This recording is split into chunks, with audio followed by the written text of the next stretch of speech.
Every time you walk into the room, got me feeling crazy, like my heart boom boom.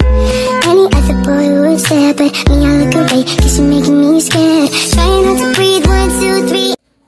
Assalamualaikum warahmatullahi wabarakatuh. Waalaikumsalam warahmatullahi wabarakatuh. Selamat pagi anak-anak semuanya.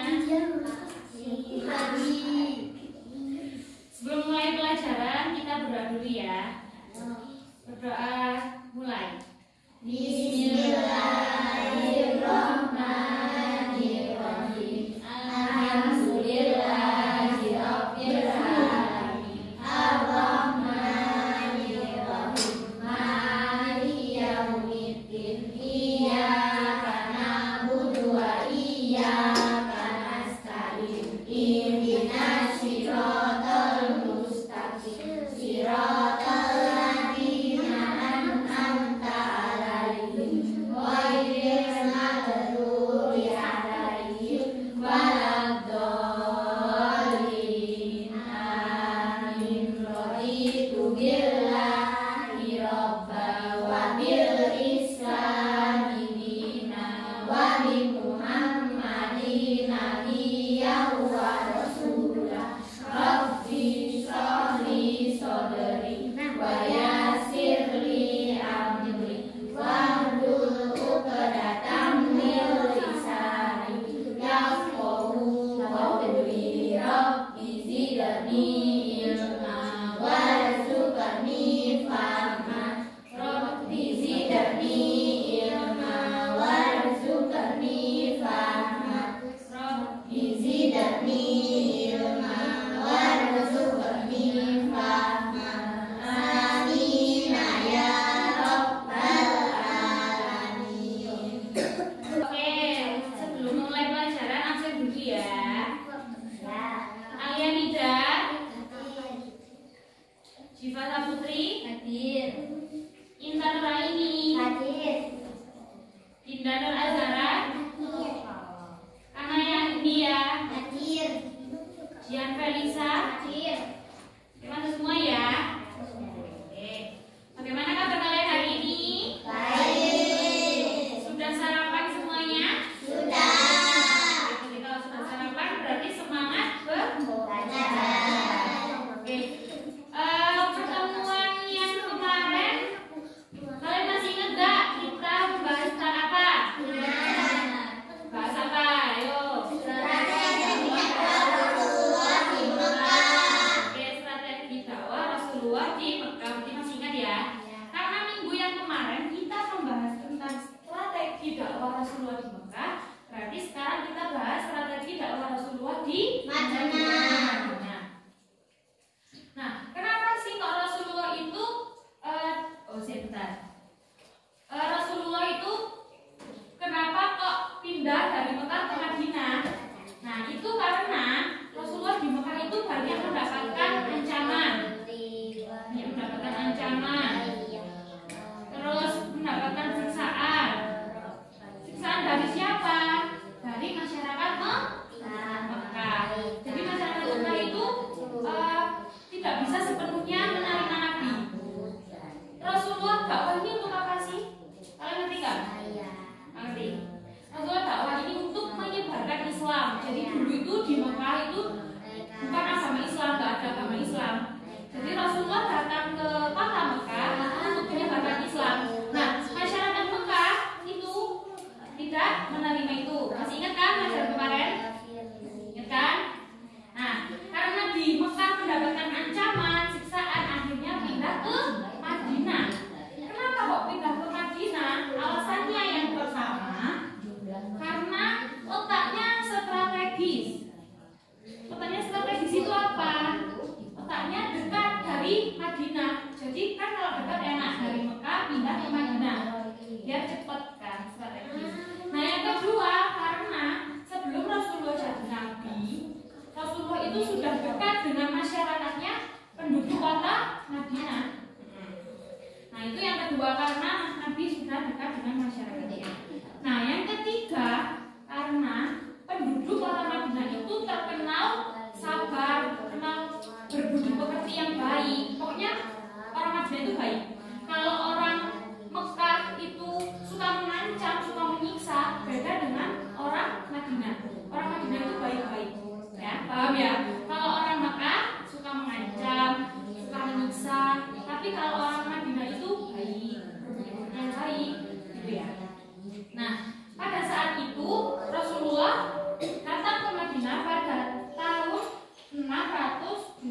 2 Masehi atau tahun 1 Hijriah, ya.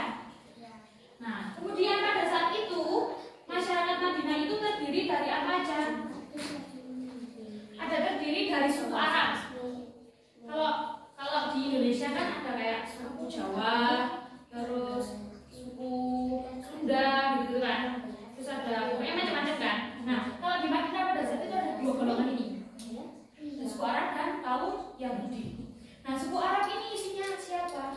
Isinya kaum Khosroj, suku Khosroj, dan juga suku Aus. Nah, kalian sambil melihat di bukunya ya. Nah, kemudian yang kaum Yahudi ini terdiri dari siapa aja? Nah, kaum Yahudi ini ada 3 golongan, yaitu Bani Koinuko,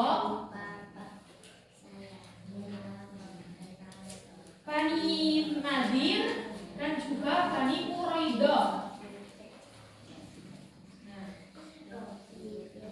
Nah, ya, disimak ya bukunya ya. Nah, suku ini, mereka ini semuanya tidak ada yang akur. Sesama suku Arab, nggak ada yang akur. Jadi suku Aus sama suku Khosroj ini tidak akur.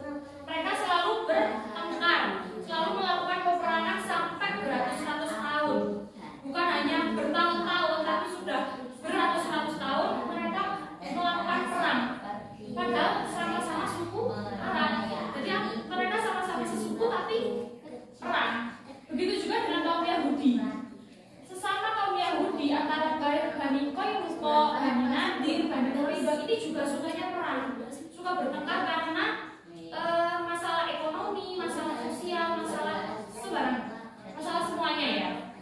Itu bertengkar. Nah, akhirnya pada suatu hari mereka ini sudah capek karena mereka merasa kalau bertengkar terus ini kok nggak ada ujungnya, gitu loh. Nggak ada yang menang juga nggak ada yang kalah. Nah, akhirnya mereka ini membutuhkan seseorang, menginginkan seseorang yang bisa dijadikan untuk mendamaikan mereka, gitu, paham? Nah, pada saat itu hadir Rasulullah di tengah-tengah Madinah. Berarti kan terjawab kan keinginan mereka. Mereka pengen ada seseorang yang bisa mendamaikan. Nah, kan Rasulullah bisa mendamaikan karena Rasulullah datang membawa ajaran Islam. Ajaran Islam kan ajarannya baik. Terus akhirnya Rasulullah melakukan strategi karena Rasulullah pada saat itu Rasulullah datang bersama kaum Ansor. Kaum Ansor ya. Rasulullah datang ke Madinah bersama kaum Ansor. Kemudian pada saat itu karena Rasulullah melihat keadaan masyarakat Madinah ini yang terpecah belah, suka bertengkar, suka perang, sebenarnya Rasulullah membangun strategi. Strateginya apa sih? Cara bagaimana Rasulullah ini dakwah di Madinah. Rasulullah ini menyebarkan Islam di Madinah itu caranya seperti apa?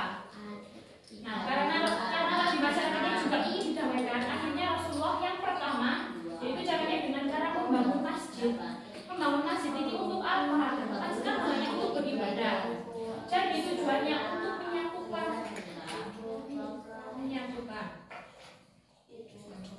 menyatukan umat Islam. Nah, pada saat itu di Madinah sudah ada yang Islam tapi sedikit. Ya, sudah ada yang Islam tapi sedikit. Nah, pada saat itu Rasulullah ini datang kan ke Madinah. Pada saat itu ya yang Rasulullah itu ya umat Islam yang sudah ada di situ. Nah, ini dibangunkan masjid supaya kita bersatu, biar nggak bertengkar, biar di masjid itu belajar bareng, ibadah bareng, gitu, biar terus pokoknya belajar sama Rasulullah biar nggak ada perang-perang gitu lagi loh, biar nggak bertengkar, gitu ya. Nah, yang kedua, mempersaudaraan kaum muhajirin dan kaum ansor. Kaum muhajirin sama kaum ansor. Kaum muhajirin ini kaum yang ini. Oh, salah ini berarti. Jadi Rasulullah itu datang sama kaum muhajirin, ya kan? Terus kaum ansor ini yang menerima Nabi, gitu ya. Yang menerima Nabi, masyarakat Madinah yang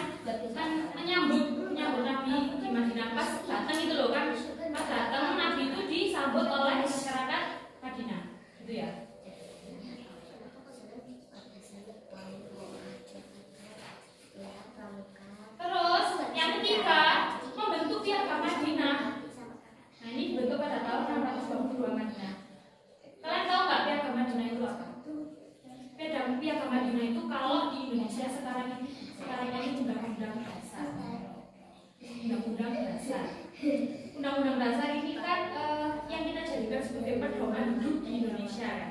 Nah, kalau Piagam Madinah ini berisi tentang pedoman-pedoman yang dijadikan undang-undang yang dijadikan pedoman. Jadi isinya ini kayak bagaimana caranya hidup berdampingan dengan damai antara kaum Muhajirin, kaum Ansor, suku Aus, suku Khazraj. Jadi misalkan meskipun berbeda-beda suku, berbeda agama, tapi bisa tetap damai karena adanya Piagam Madinah. Jadi Piagam Madinah ini yang mengatur mereka, gitu loh ya. Jadi yang dijadikan pedoman. Jadi misalkan Piagam Madinah ini juga kayak perjanjian gitu, yang dianggap misalkan kayak kita berpedoman ke Al-Quran. Jadi kayak kita menjalani seseorang sebagai agama Islam ini kan pedomannya Al-Quran. Kita mau wudhu gimana caranya, ada di Al-Quran gitu kan. Itu kan hukum semuanya kan ada Al-Quran. Sama kayak Piagam Madinah. Gimana caranya hidup berdampingan di Madinah.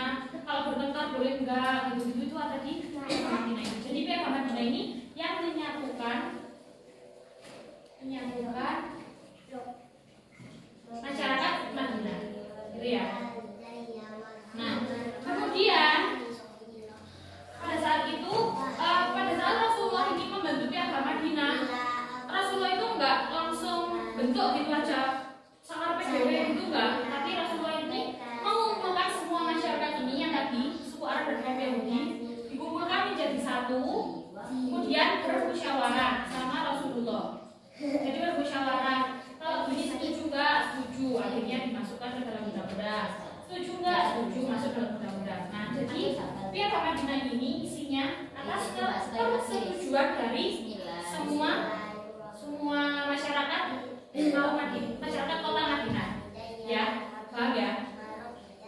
Nah, karena adanya Piagam Madinah ini, akhirnya masyarakat Madinah menjadi masyarakat yang damai, yang hidup berdampingan secara damai. Terus sudah nggak pernah bertengkar lagi, udah nggak ada peperangan lagi. Akhirnya di Madinah ini sekarang kayak tentram gitu hingga saat ini, tentram, damai, nggak ada perselisihan dan juga pertengkaran. Dan yang tadinya kaum Khazraj dan Aus ini jadinya damai, dan suka perang. Terus ini kaum Yahudi ini kan bukan Islam kan, bukan Islam. Sedangkan ini kaum Muhajirin, kaum Ansor ini kan Islam, penganut Rasulullah. Tapi mereka bisa hidup berdampingan dengan rukun. Padahal awalnya nggak bisa rukun karena beda agama. Kan kalau beda agama itu bertengkar. Aku teguh pada agamamu salah gitu. Tapi berkat Rasulullah dengan Piagam Madinah ini, akhirnya mereka bisa hidup berdampingan dengan damai. Jadi ya wes, agamamu untuk agamaku. Jadi aku ya agama Islam, kamu Yahudi ya nggak apa-apa gitu. Tapi kita damai. Aku nggak boleh menolak agamaku, aku juga nggak boleh menolak agamamu. Aku nggak boleh menghina agamamu, kamu juga nggak boleh menghina agamaku, gitu ya. Terus aku nggak boleh ikut agamamu, kamu juga nggak boleh ikut agamaku. Sekalipun aku Islam, gitu ya pokoknya.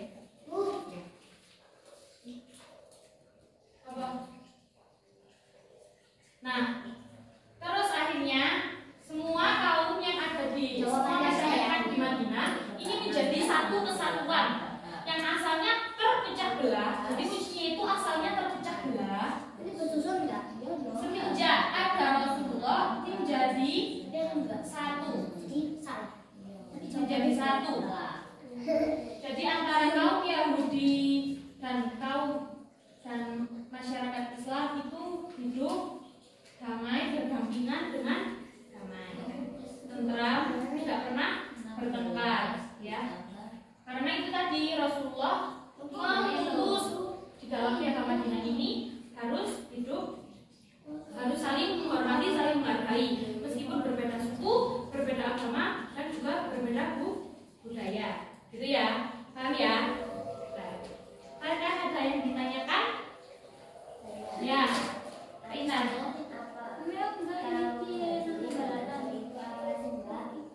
Kaum Muhajirin dan kaum Ansor ya?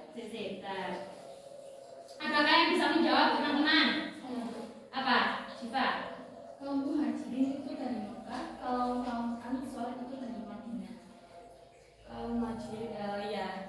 Ya benar. Jadi Intan, kaum muhajirin itu ya katanya juga tadi benar, kaum muhajirin itu dari Mekah. Mekah. Kalau kaum Ansor dari Madinah. Catat ya, jangan lupa ya.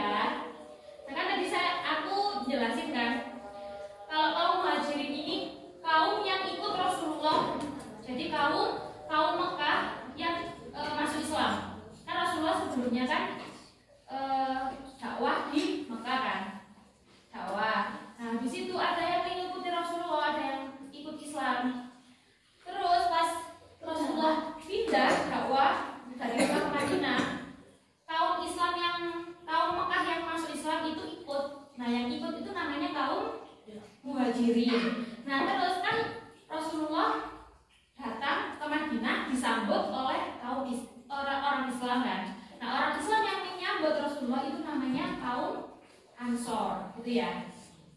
Jadi kaum muhajirin ini orang Islam yang berasal dari Mekah. Kaum Ansor ini orang Islam yang dari Madinah asli yang menyambut kedatangan Rasulullah dengan baik. Gitu, paham ya? Ada yang nanya lagi? Nggak ada. Oke, kalau nggak ada, waktunya ini sudah habis ya. Di sini istirahat. Oke, pulang ya, pulang. Oke, karena sudah selesai. Oh, tanya jawab dulu ya. Ya, boleh ya, tanya jawab. Rasulullah tadi hijrah ke Madinah yang bisa angkat tangan ya. Pada tahun berapa? Bentar. 1912. Ya, benar.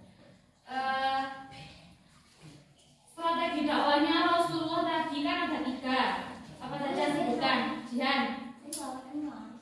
Nih. Baca data. Pertama.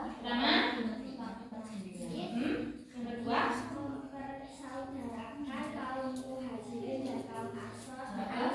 Ya, yang ketiga. Biasa. Terus tadi akhirnya di Madinah ada 2 kaum yang telah menjadi satu. Apa namanya? Kaum dan kaum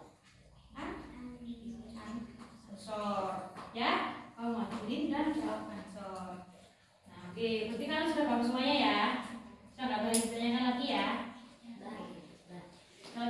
Kalau gitu kita akhiri pembelajaran pada pagi hari ini. Kita lanjutkan pelajaran yang berikutnya pada pertemuan selanjutnya. Oke, terima kasih. Mohon maaf apabila ada kata-kata yang kurang berkenan. Saya akhiri. Wassalamualaikum.